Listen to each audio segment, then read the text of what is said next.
Selamat datang di Bijaks News Rabu 11 Desember 2024 bersama saya, Dena.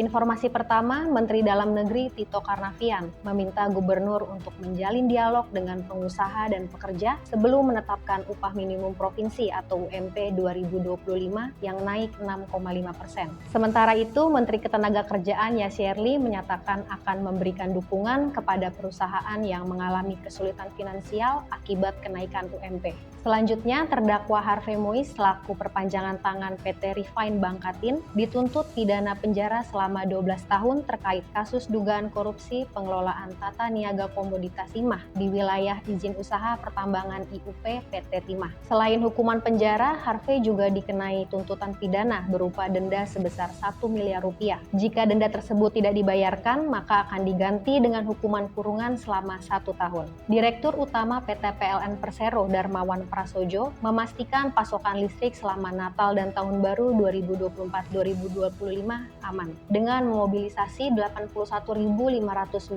personel yang bertugas di 1.853 posko siaga di seluruh Indonesia. Menurut Darmawan, persiapan telah dilakukan sejak 3 hingga 4 bulan lalu untuk memastikan keandalan suplai, termasuk pembentukan satuan siaga di lokasi strategis seperti tempat ibadah, rumah sakit, dan pusat transportasi. PT Humpus Maritim Internasional Tbk atau HUMI membeli 3 kapal baru menjelang akhir tahun 2024, terdiri dari 2 unit kapal tugboat kapasitas 2.000 horsepower dan 1.600 horsepower, serta 1 unit kapal barge berukuran 300 feet. Pembelian ini bertujuan untuk memenuhi permintaan yang terus meningkat di pasar Indonesia Timur dan memperkuat operasional PT Humpus Transportasi Curah atau HTC, anak usaha HUMI dalam melayani pelabuhan di kawasan tersebut. Informasi luar negeri, ex-Menteri Pertahanan Korea Selatan Kim Yong-hun memutuskan untuk melewatkan sidang pengadilan yang meninjau permohonan surat perintah penahanan terhadapnya terkait tuduhan pengkhianatan dan kegagalan penerapan darurat militer pada Selasa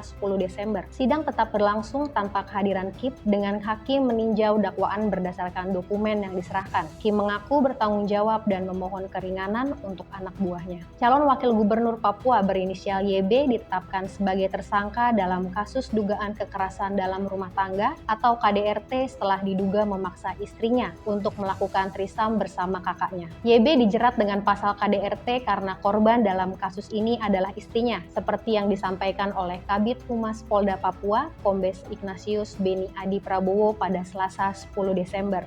Sampai bertemu di informasi bijak berikutnya.